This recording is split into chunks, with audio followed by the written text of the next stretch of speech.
Hi guys, Andy here. You might have noticed recently I'm a bit into my sort of car gadgetry. Maybe because I've got a new car and it doesn't actually have many gadgets in it, so I'm kind of looking for things to add myself. We see here my recent purchase is a heads-up display. It connects into the ODB2 interface, as you see there. So it gets all its information direct from the car's ECU, I guess. Here is the package. It feels sort of quite light and plasticky at first touch. We see on the side there's a mini USB port which will connect into.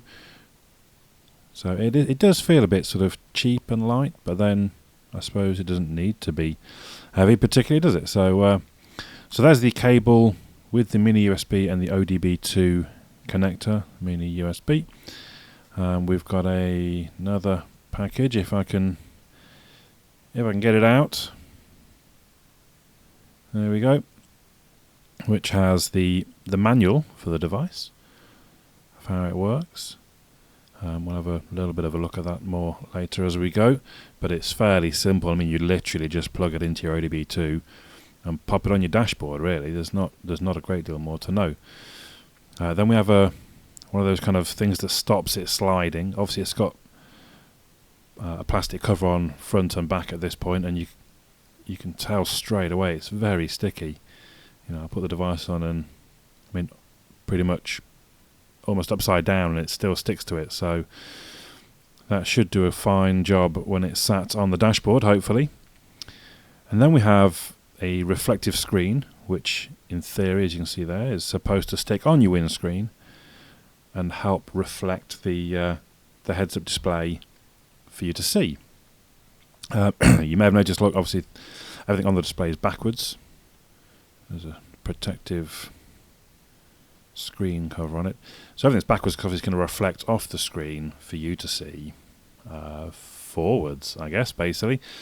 So there we go, I'll take the protective screen off. You can also see in the top right there's a light sensor, because it does adjust depending on how bright the driving conditions are. So at night it should turn down a bit so it's not overpowering, and when it's a bright sky it should turn up.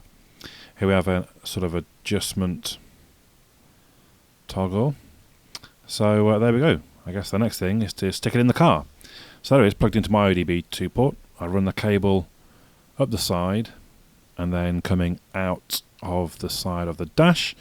And actually I can feed that back in, so we've only got a minimal bit of cable, or just enough cable really to reach to the actual unit. So there's the unit, engine running, me giving it a little rev. You can see the Rev Counter. You can also hear that audible noise. Now we hold in the button to then get into the menus. We scroll through, I think there's 15 different menus. There we are, no, 16. Oh no, 0, so 17. Now I thought 4, which is like shift reminding, I thought that would be the Rev Counter bit, so I pumped that up to 50. It turns out it's not, it's 3. What is it, rotation, I can't read it from here, rotation system or something. So that's set quite low, it's set at like 3,000 revs. And just regular everyday driving you would hear that noise, which I can tell you gets annoying very quick.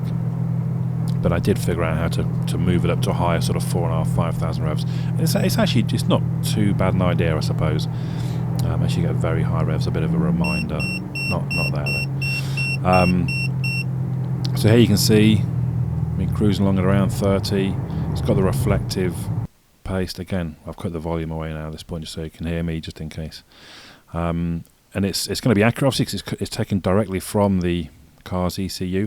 I did notice when I got out onto the motorway, my speedo looked to be showing, let's say 67, and the head-up display was showing around sort of 71, 72. But again, one of the options is you can decrease the percentage a little bit. So if I knocked a couple of percent off, actually it would probably line up perfectly. I don't know how one shows different to another, but that's how it is. Now, my big problem is, look at the reflective sheet from the outside. It's not so bad when you get round to the side, because things aren't reflecting at you. But as you again move back forward and the sky's reflecting off the sheet, to me, oh, that's just disgusting. I didn't realise it looked so bad. So I took it out. here we see it without the reflective sheet. It's a bit tricky when there is a bright, so that pavement's actually quite bright and you can't see it all that well. But as we go into, and also the camera is going to struggle to focus on a windscreen as well, to be fair. But actually, I found it was still quite visible, and it doesn't look so bad from the outside. So this is it with the with it still on, and you wouldn't particularly, I mean, definitely cars passing the other way wouldn't particularly notice. Maybe pedestrians, if you're stopped at lights, they'll see that quite clearly, but I don't really see that that's much of an issue. So then, slightly darker now.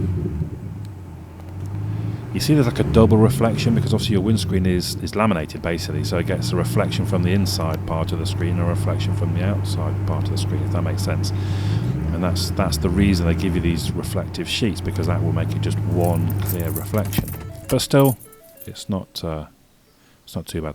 When you turn the engine off, now you can see that I've cut out 10 seconds, and then it basically shuts itself down and off. So eventually off. So it's not something you need to worry about. It turns itself off automatically. There we go.